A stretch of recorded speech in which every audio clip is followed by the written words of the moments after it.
The following is a presentation of the Radio Misfits Podcast Network.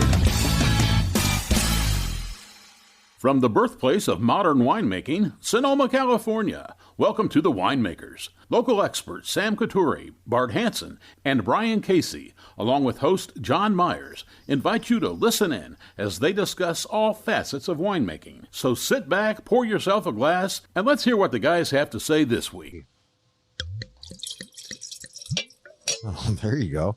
Do we have any idea what this pour is? Of course we do. Wine. All right. Well, that's a good thing, Sam. It's wine. And Bart, it is? Shiners, as Brian loves. Excellent. Well, hey, everybody. Welcome to the Winemakers. I'm John Myers with Sam Couturi, Bart Hansen, and Brian Casey. Full boat this morning, guys. Good morning.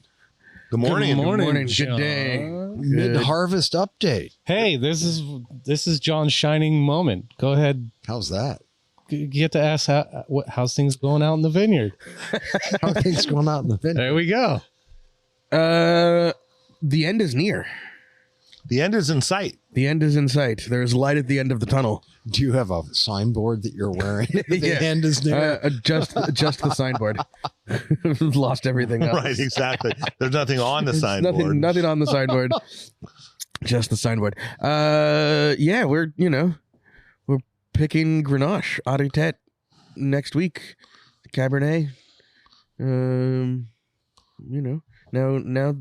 it has to ferment. Right. Yeah. I it's funny. You still see, I saw a couple truckloads of Chardonnay go. First of all, rest in peace, Buck San Giacomo. Oh, yeah. I was just going to talk about, I saw some San Giacomo. Some San Giacomo Chardonnay. Yeah. You always heard about Angelo. Right. But I didn't know what's the Buck story. I didn't really know. I didn't know that there was another sort of patriarch of the San Giacomo family. Yeah. I mean, I think it's Angelo's brother. Okay. Didn't have any children. And was kind of like I think oversaw operations and whatnot. Interesting. Okay. So I guess he, had been a little bit sick and yeah. So yeah, rest in peace. I mean, a Sonoma Valley legend. Totally. And Chris Christopherson this week. And Chris Christopherson. Sadly. Yeah. Pete Rose, Charlie Hustle. And there was one other one in that There's our three right Celebrity 3. Well, there was one right before Chris Christopherson. I'm blanking on it right now. It'll come to me. Somebody else this week. Yeah. So. October. This is when we lost Tom Petty and Paul Ottolini in 2017, right before the fires. Yeah. So, Oh, yeah. That was in October, wasn't it? Yeah. Wow. yeah. You don't think of that stuff happening that late. I mean, that People dying? No. Fires? No, fires. Oh, the fires. You think you This think is- well, it's kind of season is over by October. No Yeah, way. this is peak. This is the peak. Sparked up yesterday somewhere. Yeah, up at the top of Bald Mountain. Up on Sugarloaf. Or Sugarloaf. Yeah, they were on it, though. It sounded like... Well, one thing that's happened, and shout out to friend of the pod, Sasha Burleyman, Dr. Sasha Burleyman. There's been a lot of a hardening of our local wildlands, whether it's just people out there, cut and brush, thinning things, doing the prescribed burns, and the Raking the forest. raking the forest, as it were, forest management. But and on top of, shout out to the local Cal Fire and Sonoma County Fire. We put a lot of money into giving them the resources to respond in the way that they've responded in the last few years. And obviously it doesn't stop the big one if it happens when it Are happens. they still catching those first with the smoke spotter? They've got some kind of software and audio. There's visual thing that- there's this series of like cameras all that's over what I'm the talking state, about. all Yeah, over the state that are sort of like, and so and who knows whether these ones are somebody sees it and calls it before the camera sees it or not. But Wonder what else they catch on those cameras. Well, They're a long ways away. I don't think they're quite that. You I know. don't know. they see a smoke, and I think that's Resident conspiracy theorist, Right. Brian. Brian thinks- Totally, I got They're reading another your one. credit card through your pants, bro. I got another one. There's one that goes over Katati. I think It's all because of your COVID vaccine. It's the microchip. It's already in there. What about this? Do you think that with less people smoking traditional cigarettes, that less fires now and in the future flickers will be started by people flicking them out the window? Nobody's throwing their vape rig out the window and starting a forest fire. Right. It's the, I mean, Juul is like saving lives. Here we go. Hot takes. Yeah. Harvest hot takes. Totally. You still have people who like let their chains drag between their truck and their trailer and spark things up, and or just like bad tires. And there's still plenty of ways for humans to do something stupid. Or kids' cars Kids' that just cars ignite spontaneously igniting and don't burn down beautiful barns and How did that not fields. burn down anything else? Probably because it was terrible Parker. Yeah. Parked too far from the barn. too thank far God. from the barn, and Bennett Valley Fire was 300 yards away.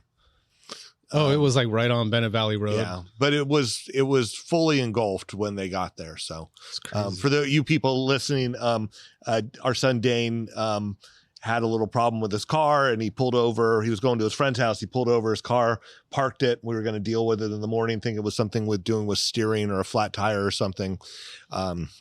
He came back a half an hour later, grabbed his jacket. Everything was fine. And 2 hours later, we got a message from the people that own the property that his car had been lost. It was completely destroyed in a fire. So the current thinking is that maybe mice had moved into it, there for a while, chewed through some wires, That's totally a thing. and nested. Maybe he just left an unextinguished joint. No, you know what? No, they're all vaping. Yeah, there's no evidence of joints. Thank God for vaping. So that's where I was going with this. So anyway, yeah. So we're part of the Subaru family now. Anyway, enough of that. This is the broken Kuvari of your 2024 harvest as your burnt up Forerunner. Right. Hey, you know what? I want to share this with Everybody you guys. who orders wine is going to get a piece of burnt Forerunner. Well, you know what? When I went and they picked up the car, I was sitting there and cleaning up some of the debris that was left behind. And I was looking at this stuff and I'm like going, it's so weird. It's like it melted the asphalt. And then I'm realizing there's no asphalt. It's all dirt. And I clicked and I went, oh, those are the tires that melted. Yeah. So we didn't ever figure out if it was it wasn't a flat tire. It was. He said it did have a flat tire. It did have a flat tire. So did driving the flat tire on the top flat tire a little bit, spark something that smoldered for 2 hours before it engulfed? quite a delay. Yeah. Who knows? So it's crazy. Hey, I want to share with you guys, Karen McNeil, not yet friend of the pod. Future friend of the pod. Future friend of the pod. She's got this thing going. It's kind of the opposite of Sober October. And she's I'm already liking where this is going. She calls it Come Over October. And I reached out to them, and it looks like we have a couple dates to have her on the show. Sweet. So That'd be awesome. Yeah. They did a big thing in Washington, D.C. I was talking to a friend of the pod, Donald Moffat, and they did a little with Congress and Mike Thompson and the wine caucus. Did an event with her right at the end of September. Yeah. And this is all in, goes to what our episode with Barbara and Brian, last month or whatever that was. Time has no meaning. It's just sort of like refocus the conversation about wine in our lives, and that it's not, equivalent to buzzballs and high noons and seltzers and Thank God. beer and, jug spirits. It's something that you share with people, and it creates events out of, gatherings and builds community. Builds community. Totally. Builds community. So Wet January. Lord willing, right? Right. That's always bothered me. January is supposed to be our wettest month of the year, Right. And dry January is a bad thing to be promoting, whether that means weather or wine. Right. Taken out of context or not. So yeah, Sam, back to how's the things out in the vineyard. I'm super excited. I get my Rossi fruit tomorrow. That'll be it for me. And Looks good, super tastes good. excited. It looks good. It tastes great. So you're waiting for one last load. Yep, Everything else is in. And everything else is in. I haven't pressed any reds. I made a limited amount of wine this year. Just kind of being conservative. The tasting the tasting tank is definitely helping me sell wine, but I'm just trying to balance things out, keep the cash flow alive. So Cash flow rules everything around me. Thank you to all of the podcast listeners who have been out and visited this harvest season. It's been really fun. I had a few tag-alongs, a few volunteers for pump over. So that's shout really out fun. Brett George. Got to see him the other day. Yep, Brett George and Shout out free labor. yeah. That's what I heard. You had him working. No, I didn't see Brett. Oh, you didn't see You didn't him? end up seeing Brett? No, because of everything that went on with. Oh, that was the day of the car. the day after. Yeah. The Forerunner went but I had fuego. Mark Tooley from Florida, and Lon Snyder from North Carolina. Both were out visiting, and both of them got to do some punch downs. So yeah, it's been Got good. to do some punch downs. Yeah, Got to paint Tom Sawyer's fence. absolutely. Right. That's pretty much it, isn't That's it? 100% that. Yeah. Oh, this is so much fun. Come do it for me. Right. And don't make a mess. Yeah. Oh no, cleaning up from the mess is part of the job, right? You're supposed to be trained in that as a cellar rat, right? Isn't that training, Bart? That's it. On the job training. Clean first, clean last. Oh, I like the pictures of Joel Peterson cleaning out tanks and stuff like that. He says it's in his blood, man. He's got to do it. There's so much that you can't control, like the ripening, the fermentation. I mean, you can do as much as you can, but there's something about like doing those things that are physical and visceral and within your control, the punch downs and the sampling or whatever, that kind of like helps center you in this time of craziness, Yeah. So, Bart, are you happy with all your fruit? Oh yeah. I mean, Where'd you get it from this year? We got Zen again from Rancho Agua Caliente from the Bunchu family.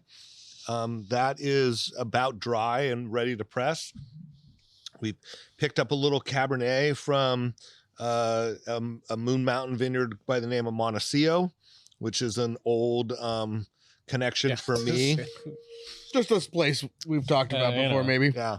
Well, This place we've mispronounced before. yeah, I mean, it's one of those very first vineyards I ever walked into, because Kenwood, it was part of the Kenwood Artist Series, when Bob and Gary farmed it, with Chewy's help, of course. And so there's new ownership there, and it picked a little heavy this year. And New owner, shout out to Blair Guthrie and the and- Stewart family, exactly. friends of the pod. yep, and for thinking of me.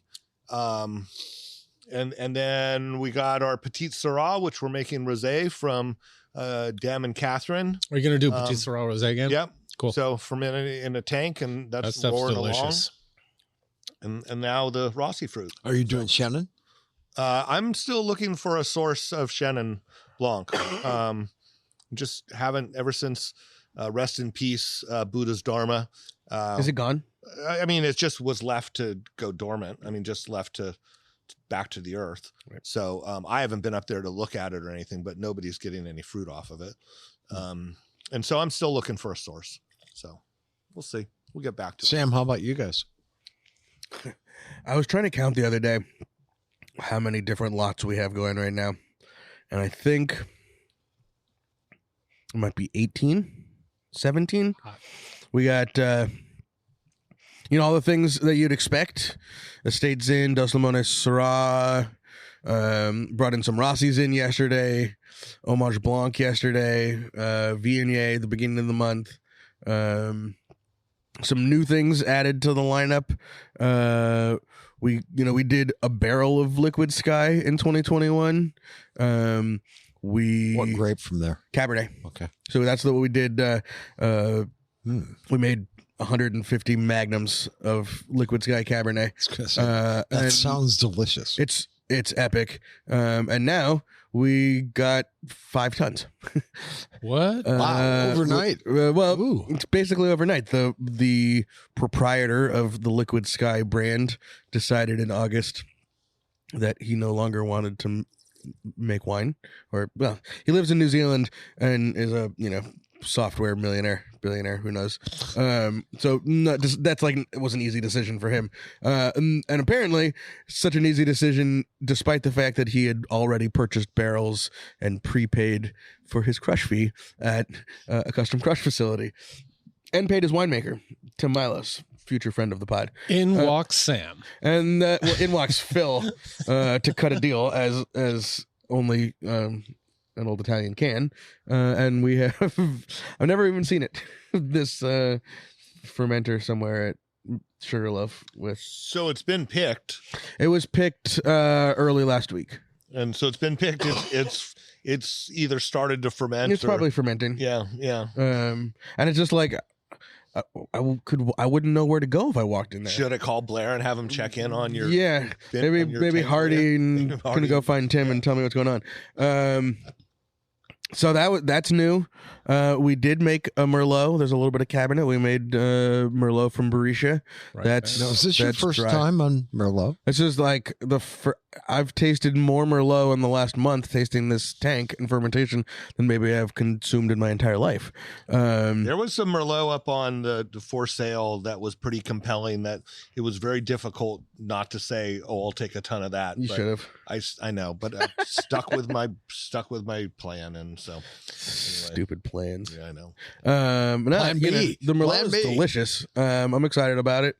Anything else? Oh, the thing I'm most excited about is new, as far as new things, new toys, is the Nunnery Grenache, which are the best tasting grapes I've tasted all year so far. Cool. And the Nunnery is at the very, very top of Nuns Canyon Road. You're actually closer to the top of Trinity Road than you are to any county road. What makes it so special, do you think?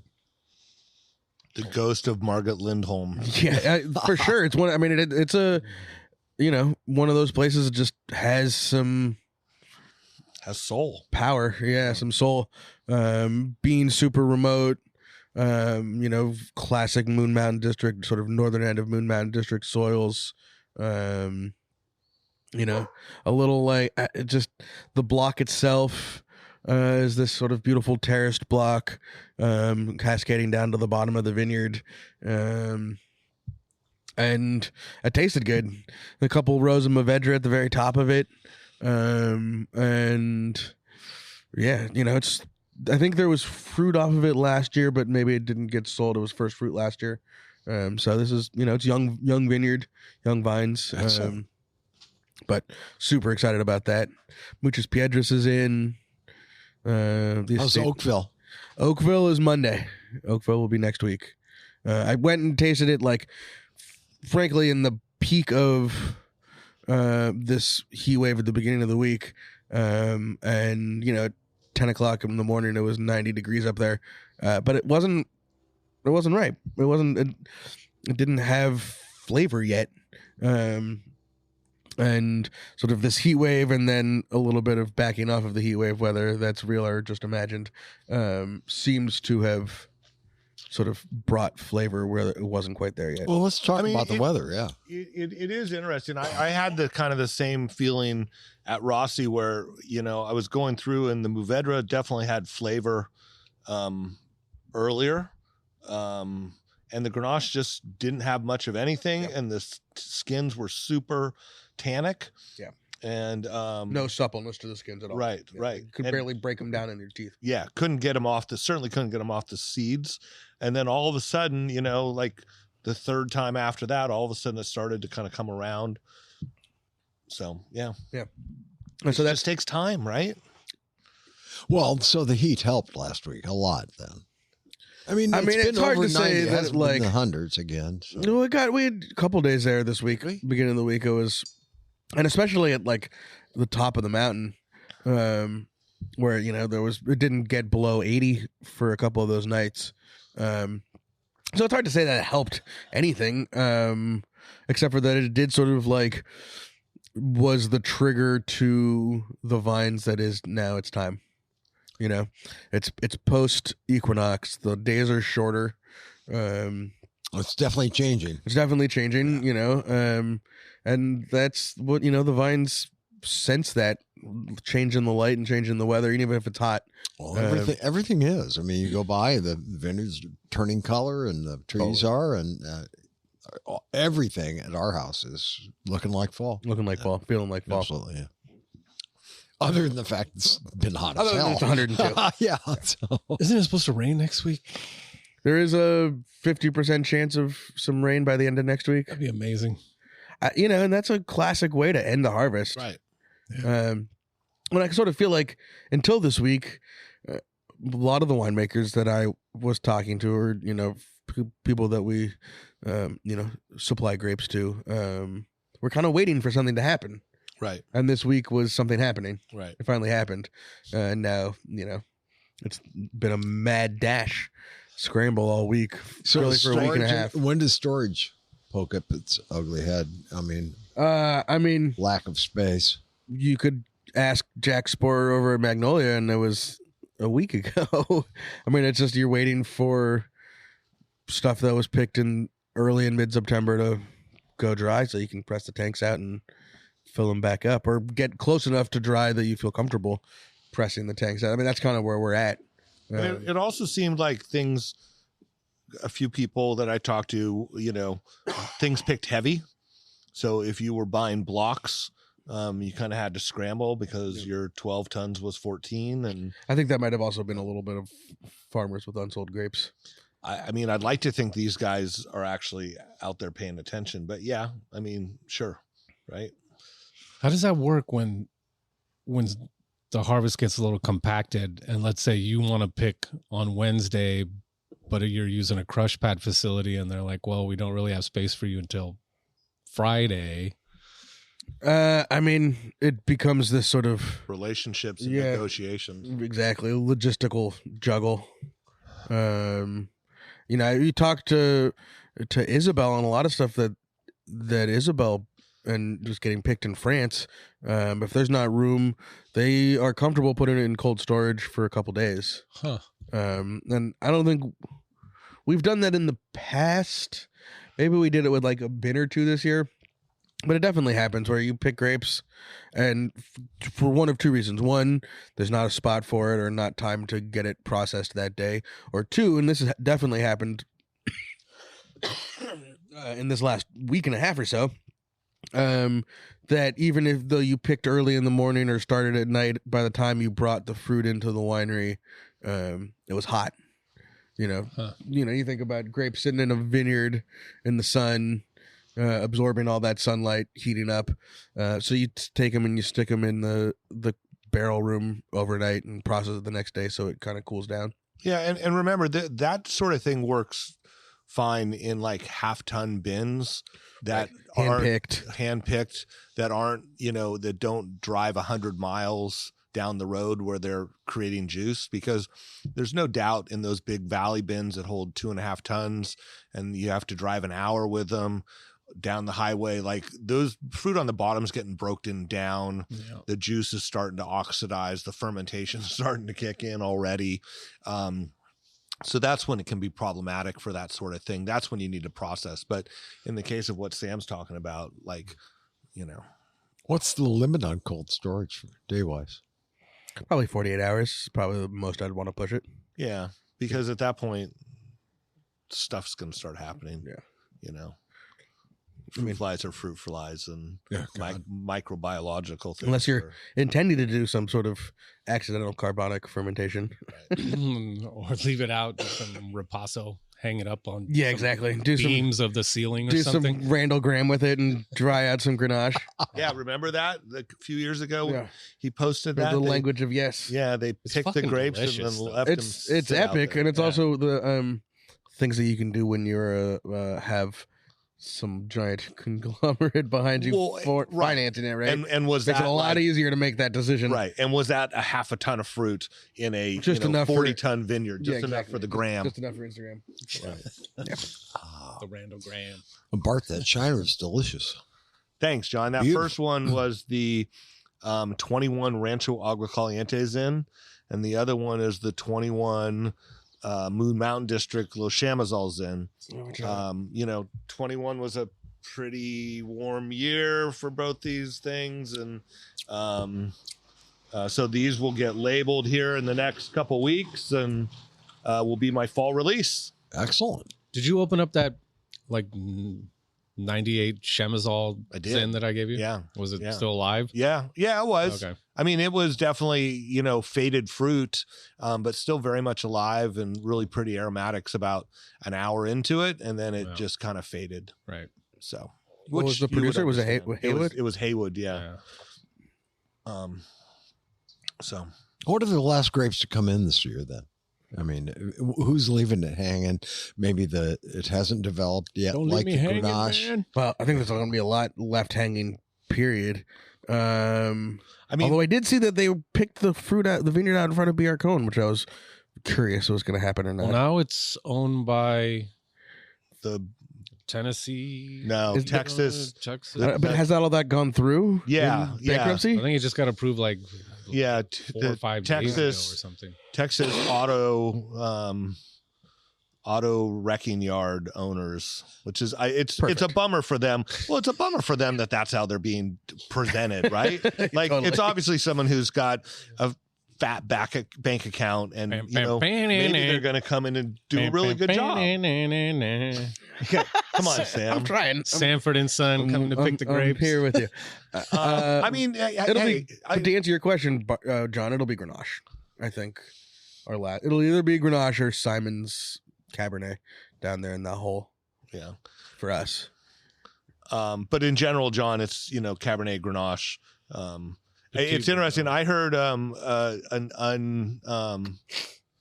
unsubstantiated. No, it was substantiated because it came from his mouth, but I'm not going to say who it is. Said that the hot weather kind of ruined his plan because he had fruit that was going to hang. It was unsold fruit, and it was going to ruin his plan for making a insurance claim that it never got ripe.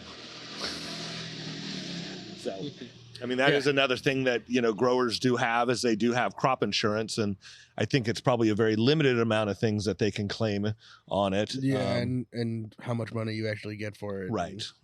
But I'm sure there's a lot of people who are trying to make crop insurance. Some claims. teenager's car caught on fire next to my grapes, and now they're smoke tainted.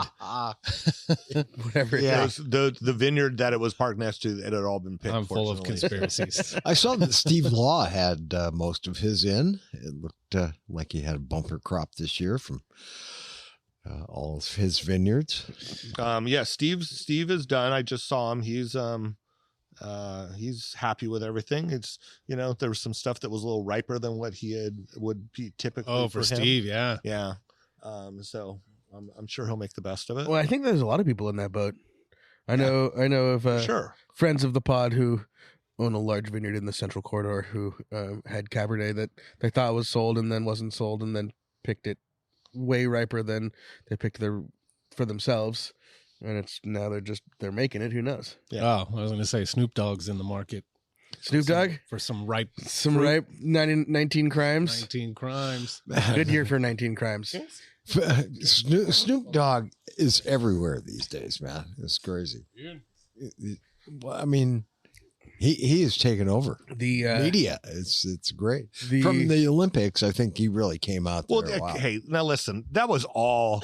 This has all been orchestrated. Like because he's on the Voice or whatever. Yeah, the reason why Yeah. he was on the Olympics is because he was going to be on The Voice and be doing a bunch of advertising. I mean, it is pretty amazing. It also Like Public Enemy number whatever is now like one of the Right. beloved. that was exactly what I was going to say. The sort of the career arc of Snoop Dogg and his mainstream acceptance, Right. from Doggy Style.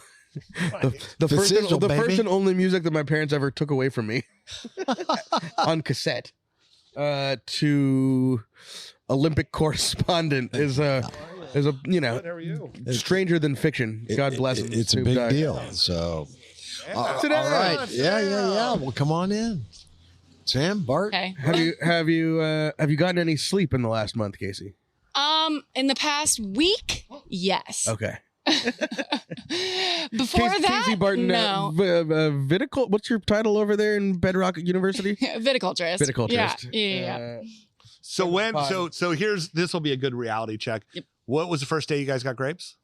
It was the 12th of August. Yeah, and it rolled in, and it was just crammed after that. So day after day, we really didn't stop until probably last week. It trickled off, and Right. yeah, we're a little earlier than everyone else, being mostly Zinfandel and From other where you're at? counties, and Yep. yeah. And how much more to come in still? We've got a little bit left at the home ranch in Glen Ellen. We've Yeah. got some cab left on there, some Alicante and some Tizera. Yeah. But in a couple weeks that'll be done. Cool. Yeah. Did the Cool. Biennacido come in? I thought Morgan was down there. Forgot about that one. not That in is no, that's That'll still be at the like outlier? 21 bricks. Yeah, that'll be the outlier. That'll We've be the got November pick. Oh yeah, it's just a whole different world down there. There's a little bit of heat. I mean, we've had so much heat this past week that I think the entirety of California is probably going to be moved along a little faster. At least it's going to be faster than last year. Right. Yeah. Anything will be. Thank God. Thank God. We'll have the election off to go. Oh yeah, I'm trying to get Go buy hell out of rice and Dodge for beans. that. Yeah. In You bulk. mean the hell out of the country for that? That's exactly what I mean. Yeah. Oh, Canada. Oh, anywhere else. Anywhere else. No reason to get upset. Everybody's going to be just fine. About Yeah. 45 Oh, yeah. days, you're going to see. 32 days. Is that it? 32 Man, days. Wow. But who's counting? Holy cow. But who's counting? Pod Save America is counting. The world That's is my counting, addiction man. lately. Yeah. Wow. Any Favorite grape you tasted this year? Favorite grape I tasted this year. Vineyard and Variety. Block. Oh man, let's see. Well, we had some fun things come off of our Bedrock vineyard that we grew. We got our first vintage of Gadeo, which is Ah. exciting, and that's tasting really fun in the cellar. I'm excited to see what happens with that. A bunch of years ago, Morgan made Gadeo with like a different label on it. Correct. Yeah. I'm trying to Another remember what guy. they called it. Was that what he did? It was with sort of like an the guy oval-shaped from, label. And Havens? Yes, correct. Yeah. Yeah, Yeah. okay. Yeah. I remember that. great Exactly. wine. Yeah. I Yeah. A wonder- Brente, I think it is. Yeah, Brente, there it is. Yeah. That was it. Yeah. Exciting. Yeah. Exciting. So, Bring- hey. Bring back a Brente, Morgan. Because Bring- clearly it had good sticking power. Yeah. I remembered it well. And do you guys had a superstar group of interns? That's always fun to have a group of interns in. Superstar group. Yep. It's been a fun time. It was actually mostly ladies this year too. It was 5, 6, I guess, with a VIT intern, and then one male. And yeah, it's been fun to kind of see how that operates, and it turns out really well. We all get along Shocking. very, yeah. But yeah, no, it was a rock star group, and one of them's now full time with us too. So obviously, it turned out pretty well. I think I met her at Valley last night. Probably. Oh, really? Allison Bader? Allison, Yeah. She's a superstar in She the was cellar, being and was feted superstar. by Katie and Cody. Oh, good. Taking out Oh, to dinner. right. Yeah. It's where everyone commingles is Valley. 100%. Not surprising. Yeah. No, we came in there, and it was my dad's birthday, and Tanner went and took over the radio and put on American Beauty or some Grateful Dead album. And then Cody texted me from the other side of wrestling, goes, "You have a walk-up song at Valley?" I said, no. Tanner just uses us showing up as an excuse to torture the rest of the staff. Okay, I got a question for you, and I don't know if you'll be able to answer it because it was Morgan that was on Instagram doing a story one day, and it was a vineyard that had this vine that had Palomino on one side and Carignan on the other side, but I was wondering why. That's Evangelo. Okay. And that's either, well, actually, no, that's only one of one things is that the vine was kind of growing in the same spot and ended up one half of it. Like it looks like it's one vine, but it's actually two separate vines. Two. Yeah. Okay, I thought it got grafted, like they were grafting the vineyard over and then forgot. That's also a possibility. That happens all the time. You know, I've encountered. I think there's a vineyard around here in Sonoma that was Zinfandel. Now the top is Simeon, and you get some. And has anyone tried to Simendel. do that intentionally, like where you would do, you know, half and half, like you could do, I don't know. Like when you do like a apple tree with two different varieties of apples coming out the sides of it. They're doing something. No, they're growing two separate. There's a vineyard in Napa where they're doing that, where they're growing cab on top and then they put Sauvignon Blanc underneath. Yeah. But it's not grafted. It's two separate vines. Different vines, and the hope was that the one would shade the other. Exactly. Right, because one would be picked first, and then it would help provide shade for the other one. This seems like a Napa Valley plan of how we can make this wine more expensive. Yeah, How exactly. can we make this cost more? I think it came from a idea of how to deal with climate change, if I remember right. But yes. I have a question for you. So last year you made your first wine. I did. What was it again? Zin. Yeah. It was Bedrock Zinfandel. I'm still figuring out. It turns out the legal stuff is not as fun as everyone. I don't know if anyone says it's fun, but it's not. How many times have you been fingerprinted? None yet, because I need to get on it. Okay. But yeah. And how's the wine tasting? It's tasting great. It's kind of exactly what I wanted. A kind of, brighter, crunchier expression of Zinfandel, and still really has the place of Bedrock, and that's always like a little bit stronger of tannins, more serious style of Zinfandel. But I threw on a couple Bandejas of whole cluster Carignan, which kind of like brought out some brightness, fruit expression in it. So it's tasting great. Where's this wine going? I gotta sell it. Okay. Yeah. So if anyone wants to buy some beautiful Bedrock 2023 Zinfandel in the future. Have you bottled it yet? It's bottled, yeah. Okay. So now I just got to get a label on it and commit to a name. That part's hard too. Turns out I'm really indecisive. Right, you have to find a name that's not used and then commit to it. That's the hard part. I've found many names I liked, and then it turns out that other people liked it too. Yeah. What are your options now, name-wise? Name-wise. What are your favorites?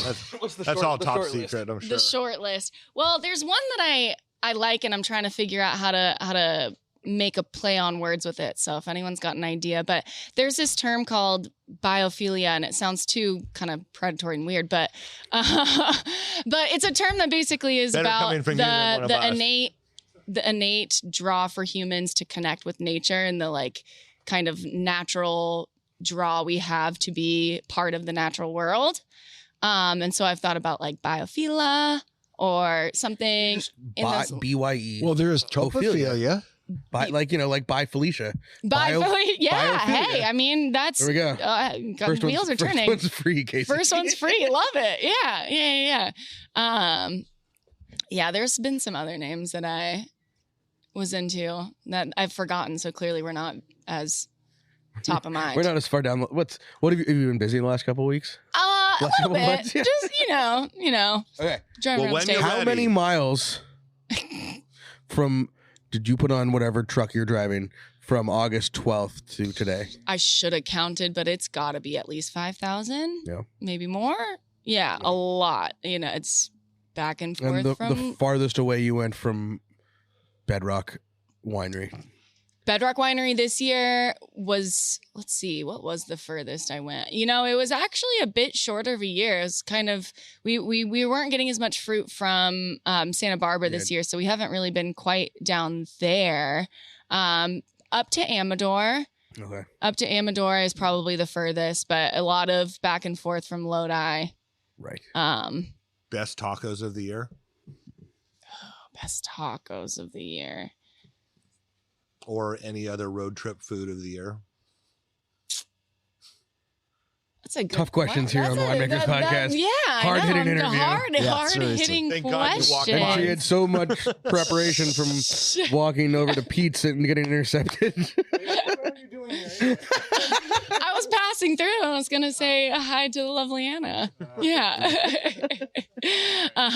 Yeah, food. You'll have to come back to me. That's on right. that. Well, My brain is in a little bit of a I blur. know that Morgan prides himself on the things that he cooks Yes. during the harvest Yeah. for the team. Oh, yeah. And because Morgan is somebody, hasn't gotten enough recognition or love, what was the best thing that he cooked for you guys this harvest? That he cooked. I mean, he made some mean BLTs this year. That's kind of always my favorite. I snagged a little bacon on BLT day now that you mentioned it. Nice. Yeah. That's always, I mean, we grow a ton of tomatoes. And so we always use that time to make our BLTs. And we had a good bangers and not mash. There was no mash, but yeah. Good. So just bangers.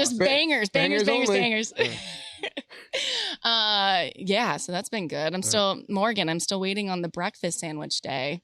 Oh, Hint, time is wink, running wink. out. Time is running This out. episode drops immediately, so we'll let him know. Sweet. But I'm sure the first thing that he does I'll be is like, when Morgan, you need the to listen to the podcast comes out. podcast. And Ed, the Podfather fast is forward out. to the minute 45. Right. when Yeah. Casey's Exactly. out. Yeah. The Podfather is out here next week. That's right. Yeah, so we've got to get him over here. He's here Monday afternoon, Tuesday, Wednesday, We're gonna and do, Thursday, and we then do an down to, episode with the Podfather. down to see Jeff Pearson and Sarah Payne. What are we going to talk about with him? Tech? I guess we'll just pay our respects, kiss the ring, bow down, Even if we don't, gesticulate Yeah. on mic. Thank you, And Godfather. it'll We be come his to you favorite on this episode day. ever. on the day of your daughter's wedding. Yeah, Right. that's right. Anyway, but it should be You can fun run to- away whenever you want. Yeah, I Thank might let for- you guys go, but it was Go hang out. lovely to join Yeah. for Have a a minute. glass of wine in there with Anna. All right, sounds Yeah. good. Yeah, When happy you're end ready of to harvest, launch. baby. What? When you're ready to launch, Yeah, come see us. Let's do it. I We haven't will. done I like will. a Bedrock U episode in a while No. of all the different, could get a couple of the different burgeoning brands from within. Well, you're the we newest, go. right? Well, not Oh, except for as Matt. of next week. Yeah, except for Allie, but yeah, technically, And yeah. Matt. And Matt. Well, Matt dropped his wine. Matt Nelson- dropped. I'm the Barter newest to Nel- drop wine. Yeah. He is the one before, and then The Nelson Well, Barter and or the whatever. Who's the first one to come out of Bedrock U? Desire Lines? I think Desire Yeah, Lines. probably. Yeah, They're doing exceptionally Oh, well. his Wow. Rieslings are. I mean, The pupil Best Rieslings in surpassed the US, I master. yeah. As we all back away from Sam. Yeah, exactly. And that was the last they ever saw of him. There's a lot Yeah, of but holes then to now we fill out got there at Bird Bedrock Wars. Vineyard. Which we've been trying to get back on, but Yes. Yeah. Yeah. Soon. Yeah, they're I yelled at Katie out the Wonderful. window as I drove past today. perfect. Podcast. She just looked at the ground and walked away. Thanks, Katie. Yeah. She's like, I have harvest and bottling. Yes, bottling." exactly. Busy. Job. And then you that's have the to other- sell the wine. You have to sell the wine. Yeah. Yeah, we bottle in November, so we get the last of the fruit down in Santa Barbara, and then they go into bottling. they It's a bottle tough time in the And cellar. make room for the wine that's in tank. And exactly, yeah. Is Santa Barbara ahead of us weather-wise or behind? Way behind? It's a Okay. much cooler climate overall. How- Yeah, So a few weeks total? Behind? if not like a month behind Okay. for sure. Because these are varieties like I mean, we got our Chardonnay and our Roussan in from Santa Barbara about a week ago. Everyone else bringing Chardonnay yeah, in a like month ago. A couple of months ago. Yeah, for sure. And it sits in like a transverse valley, and so you get the winds coming off it, which means it's like a east to west valley, and so you get winds that are constantly pushing onto this valley, and it keeps it so much cooler than here. Yeah, the more you know. where does that Roussan go? We make a Roussan, 100% Roussan. 100% Roussan. Yeah, You have any that's already bottled, ready for sale? Yeah, I could probably find you some for sure. Yeah, it's delightful. It's one of my faves. Cool. All right. Well, I'm gonna Go hang out. but good to chat. Nice to see you, you Casey. all. Back to the university. What? Back to studying. Back to Back university. to the U. Do they have dorms yet?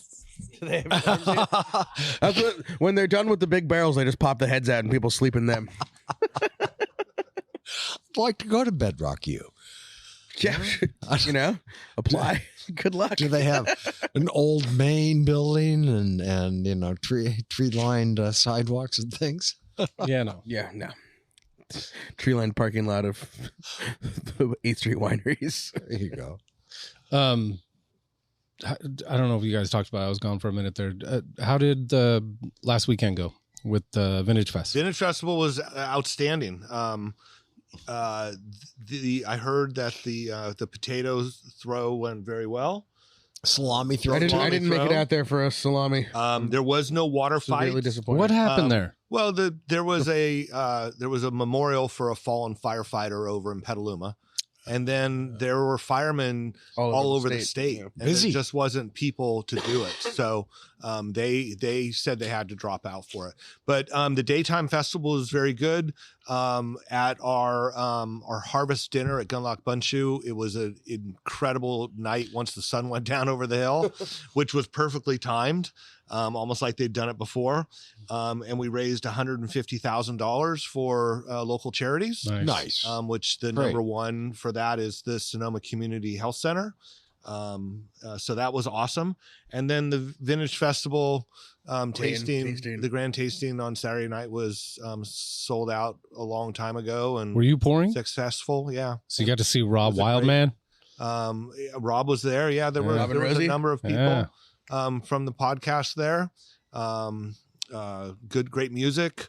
Good food. Oh, it was Royal Jelly Jive was Yep. playing, right? Yep. And then I saw video from Chris Sawyer for the dinner. He was like going table to table, annoying people. Chris Sawyer, he avoids me now for whatever reason. Maybe I Oh. offended him or something. I don't know. Well, rival No, it's- podcaster. It's the Petaluma exactly. people. The varietal show. Right. So yeah, he was going around and he did kind of like everybody was like, "What are you doing?" It was the only, I Did he didn't have go a to the ticket? Did he dinner, actually have a so seat? oh, maybe that was it. He didn't have a seat, so he just had to go table kinda to keep table. rolling and roving and Yeah. sitting down where a seat's empty. It's like Fit in seat where you fillers can, at the man. Oscars, when somebody comes back from the bathroom, you go to the next table. Well, we did a lot of broadcasting live from Vintage Fest, and it was a big blast. We had a great time. The plaza was full last Saturday. Obviously, you guys were sold out. We broadcast from the Yeah, I was actually in the Saturday night interview, that night. Good. good man. Yeah. Well, yeah, it was all was a all big good. party and, Yeah. and Great obviously success. very successful. So, And so what's next on their calendar?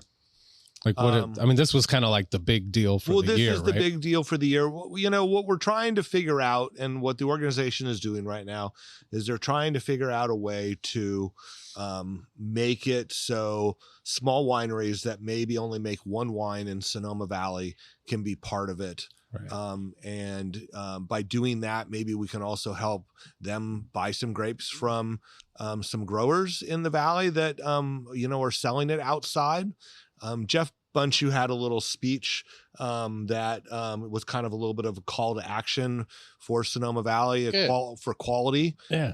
Kind of calling out the faceless labels in our valley that exist, that try to say they're from Sonoma Valley, but 90% of the wine they make is California appellated. Right. So that was good. It was maybe lost a little bit on some people, but at least he said it and it starts the conversation. So the organization's trying to figure out a way to make it affordable for small wineries, make large wineries that do make wine from Sonoma Valley, that they're also not putting these huge have been billed for these huge amounts to be a member on wines that they make that aren't from here. So that we're trying to come up with some sort of out of season event to try to bring people. There's been some really good ideas about, how to get people come here now. Now what we need them to do is keep coming back. So how do we do that? We used to have Vino Levo was, it was the opposite of the mustard. Opposite of the mustard festival, trying to get people in the off season. It was all about the olive picking, but that doesn't happen that late, so it was kind of lost on it, I think. Well, it was like when the olive oil is released, sort of, right? I think, So we're trying to come up with something like that, hoping that, we can do some more educational tastings next year during Vintage Festival. So, if people want to go to the plaza during the day, great, but maybe Dane Cellars would hold a tasting with 3 different Zinfandel producers and let people sign up to come for an educational tasting. Cool. Let Gunlock Bundschuh do something about varieties other than Chardonnay and Sauvignon Blanc, and Gewürztraminer, and some Riesling producers and other things like Sylvaner. Yeah.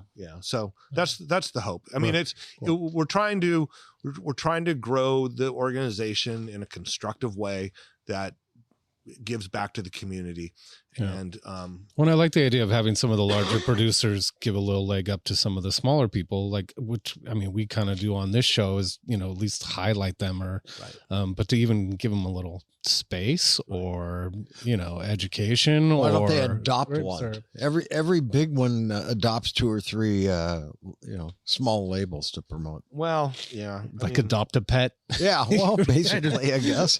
Buy their glass for them. That's what I'm talking about. Glass on and bulk rates, so they can shave. 100%. Because it is neighborhood, it is community. The Artie Johnson episode on MJ's podcast that dropped this week, and such a powerful, inspirational show, and grateful that those guys are friends of the pod. But Artie talking about the fucked price costing structure for small wineries, and being somebody who wants to use good glass and wants to use real good corks, and artist designed labels, and how much that costs, and how much of it is upfront costs on stuff that you're not gonna get return on. What was his? It was we pay on 30 days and get paid on 1,400 day returns, and it's like putting that in 1,400 days. It's 3 years, right? 3.5 years. Putting it in those sort of terms. You pay on 30 days. That's unheard of for just about everything. I mean, not for grapes are different, but corks, glass, labels, all those other things.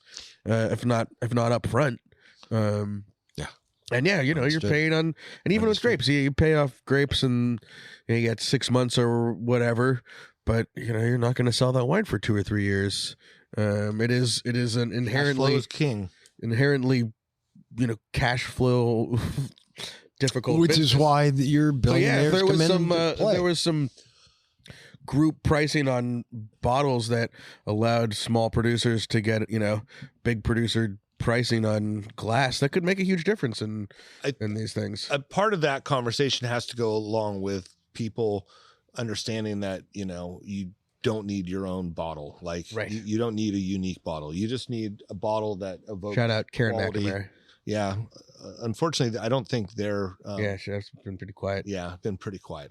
I reached out to them and they had nothing available. So I feel as if that's fading. Yeah. But I know that in Oregon, that company startup, they got something going, and it'd be fun to follow up with them and see how that's going up there. But of course, in Oregon, it's easy because they use one type of glass. Right. So that's it. Simpler. Well, I mean, everything's Pinot and Chard. It's a Burgundy bottle. Right. So it's a Burgundy bottle. I mean, in general, Yeah. I mean, it's a majority. Yeah. Well, there's some Zinfandels and Burgundy bottles on the table in front of us. Yeah. I mean, that was done out of necessity, and now I'm comfortable with it, and that's just going to be what it is. Yeah. So does the consumer really know the difference?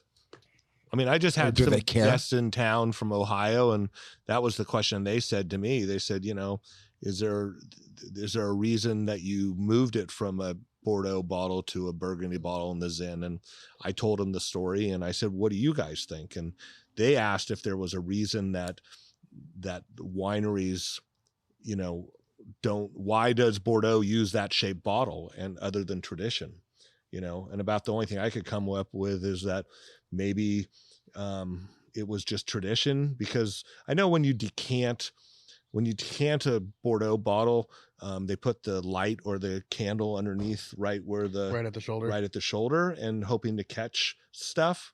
And I've always kind of theorized, Bordeaux drop more sediment than Burgundy. I would think so, right? Yeah. It has more substance, more anthracite, right? And so therefore, It's has more that shoulder usable. to kind of catch it a little bit. Yeah. That's really I interesting. think that I run into frequently where people see a bottle of our Syrah or Grenache and assume it's Pinot Noir Oh, because it's in that bottle shape. absolutely. And when I had It tastes the- better than Pinot.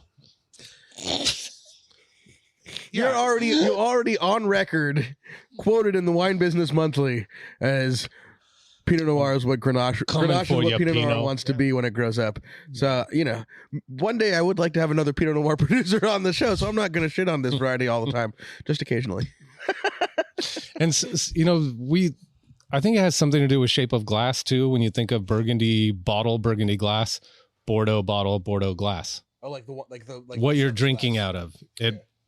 And I don't know, the chicken or the egg is, people kind of in general go, oh, if it's in this tall bottle, I should be drinking out of a Bordeaux glass. If it's a wide Burgundy bottle, I should be drinking out of it. It's kind of a general rule for restaurant people. And I'm sure that at some point it was just what they designed originally in Bordeaux and said, okay, this is our bottle. That's it. Boom, done. Well, John, do you know why it's 750 mil?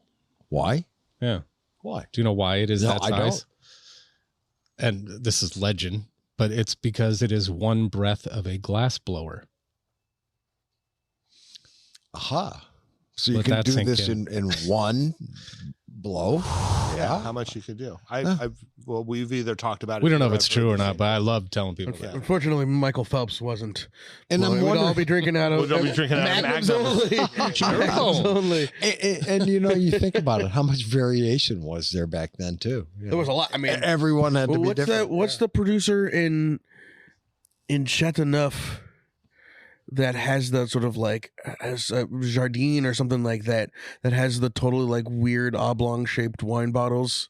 That was the what they had, and they made a mold out of it now because that was like the original shape that whatever glass blower they were using was making. I find it also interesting to think about this, and this is like from some of the reading I've done and learning about from the tank, is that, remember, before 1986, you couldn't buy wine and ship it to yourself, right? There was no direct to consumer, which is what we talk about when we go to have Free the Grapes on, right? But Shout out DTC Wine Symposium.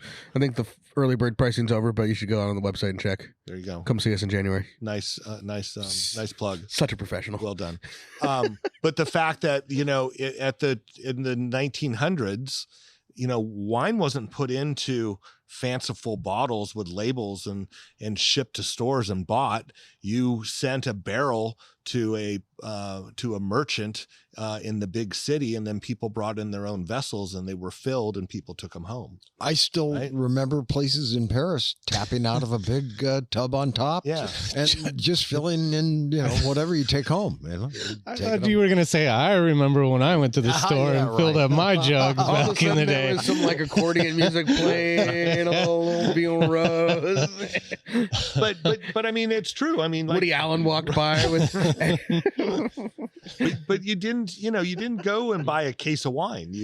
Maybe you bought filled your jug. Yeah, you brought your demijohn down and you Table filled wine. it up. It was just table wine, right? And you did it daily. Hopefully. Hopefully, right. 2 bottles a day. That's all we ask. What else is going on? Like Grenache Fest? You want to Grenache Fest? I'll be That's up there soon, in Walla right? Walla. It's at the end of that's at the beginning of November, first weekend of November. And I got serious FOMO. I'm super jealous because I fucking fell in love with Walla Walla, and you're going back. But if I ever get the opportunity to go back there again, I'm definitely going back because it's fucking awesome. To up New there. Orleans, right? Heading to New Orleans. That's right. We have a show that's Isn't there a Sunday. song heading to New Orleans? Wait, a show? The Spirit of New Orleans. We have a show that our Sunday. 16600 Vinyl Sunday. Yeah. This is coming out right now. Right Today. now. This is live. contemporary. Oh shit. It'll be live. live. Yeah. Text us. We'll tell you we'll talk about you right now. We are actually hosting a music festival. Basically, It changed from a concert to a music festival. because we can't restrain ourselves. That's because nobody has the ability to say no. Yeah, right. We bought all the grapes. We hired all the bands. Roll your own. Bring plenty. Bring me one. It's a pink pony party. The Bone Diggers. I've been listening to so much Paul Simon lately. Getting Digger. fired up for the Bone Diggers with Reed Mathis, Adam Leibowitz, Lebo from basically it's like 3/4 of ALO. Mookie Siegel's going to be joining them, and then the middle band is a David Gans ensemble. It was dead when we got here. And then Jennifer Freebairn, friend of the pod, Jennifer Freebairn and friends opened us up. It's and then Fiorella making food and dealing with the ABC for us. It's going to be a great show. Yeah, we're gonna have a good time. And I saw we're gonna 4 till 8 just ish. whacked right past that part of it. One way to do it. 4 to 8. Show up early. Show up early. Music Stay starts at late. 4. And the Niners play at 1, so Come after the Niners win. Yeah. That's Hey, they had a great game last week, man. yeah. For sure. Yeah, nothing like beating up the hapless Patriots to make you feel good. Great. And they used to be the top. Yeah, it's nothing better everything than kick them has while a they're bell down. curve, man. Everything has a bell curve. I have a shout out. you have a dinner. October 29th. Tickets are now on sale for my dinner at the Glen Ellen Star. What's the menu? Ooh. Do you have a menu yet? I do, Yeah. yes. It's baller. It's Of course it it's is. nice. Yeah. I'll buy Brian a ticket. Tristan wants to go too, so if you buy me a ticket, I'll buy Tristan a ticket, Okay, and then Tristan can buy me a ticket. and then we'll I'll buy you one, Sam. we'll all pitch in money. First course prosciutto di Parma with brioche with cultured butter. Second course. What's the wine? That's just That's just with basically some bubbles. bread. Hang out. They're Okay. saying bread. It's Bread and prosciutto? We'll have fancy bread. Prosciutto, right? Yeah. Yeah. Great. Okay. Gluten-free So then, bread. should we do prosciutto. it this way? Just like raw fish with jalapeno and Wait, raw cilantro? fish? It doesn't say raw fish on there. Well, you broke it down that way. You said it's just bread, right? Well, it's a crudo. I'm having fun, Brian. Come on. Crudite. Crudo. Hamachi crudo. Hamachi. Yeah, that sounds good. that's way better Third than raw course fish. is $100. polenta, angelote. See, this is why I didn't want to do this. I can't pronounce these words. Pasta with pumpkin. It's it's very Pasta much with an pumpkin Menu's Italian. great. You'll enjoy it. It's I'm seasonal. going to the Hungarian Maybe- dinner yeah. at Valley. They've got one coming up with that's right. ferment and stuff. Yeah. It's be interesting. Wait, I just tell. We'll save you, Bart. Let's talk about Dig something. yourself out of this. No, How do- I was. It's a waiting to see killer. what John was doing. Ari It's did an gonna be incredible great. job with Yeah, the menu. They did. It's a little bit of a preview of what's going to happen at the new restaurant, Stellar. Oh, so in a little there's like a little pasta little more dish. Italian-y kind of Yeah. vibe. All right. Fourth course is braised lamb shoulder with whipped white beans, chanterelles, and a huckleberry jus That's with a Zinner with cab. 2020 Zin Rancho Agua Caliente vineyard. And then the last course is a chocolate bundino, cream de cassis, mascarpone, fried almonds with 2020 Malbec Lazy Dog vineyard. Oh, you still have Malbec? We're literally down to the last bottle. How is that of- possible? Yeah, we're literally down to the last bottles. Saving it for the dinner. Yeah. Wait, is that ever going to happen again? Did you make more Malbec? Oh, yeah. You did? Yeah, I just need to bottle them. Okay. Yes, Steve is part of his Tom Sawyer fence painting brigade. Steve, Steve is now retired, so he keeps himself quite busy, and so he does like to come down and help, and that's appreciative. But Steve now sells the majority of his grapes to Bedrock. Right. They take them all back in the cab, and they're doing a great job with it, and he's very happy. So you go there the night before and pick whatever Malbec you want before Morgan gets there? Right? No, of course not. No. No. Did you have to say that in public? 2 days before. All right. All right, guys. DTC. Yes. Seriously. Yeah. Okay, DTC. Whoa. When is this? Mid-December, January? Here. God, you guys give me a hard time. I mean, Barbara right now. I is mean, like it's getting going, close. We Right. joke, but it's actually coming. It's Barbara is that Arthur meme with her clenched fist going, yeah, God damn these it's guys. actually coming up. And Free the Grapes. It's .org. It's January 21st, Yeah. 22nd, and 23rd. In So I think Concord it's again? actually- It's in Monterey. 22 and Ah. 23. It's in Monterey at the Hyatt Regency.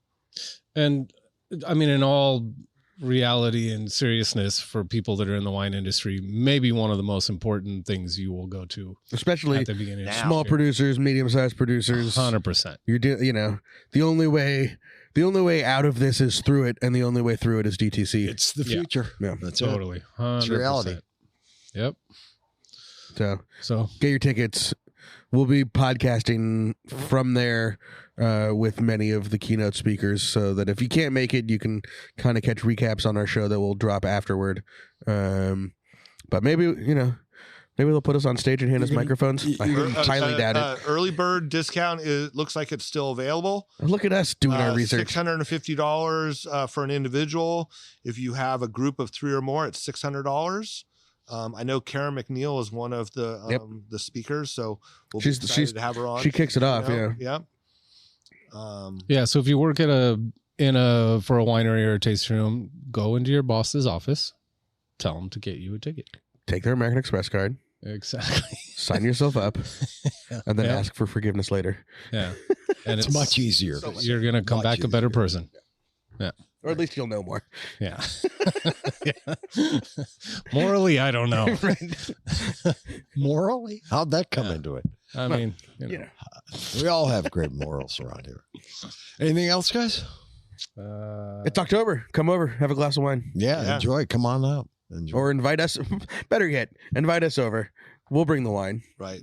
Then you can clean up. Where do you want to go, Sam? Well, we're going to New Orleans. Do you want to go to Chicago? I'm going to Los Angeles for Joni Mitchell. A couple weekends. Joni Jam at the Hollywood Bowl. Nice. That should be fun. I'm stoked on that.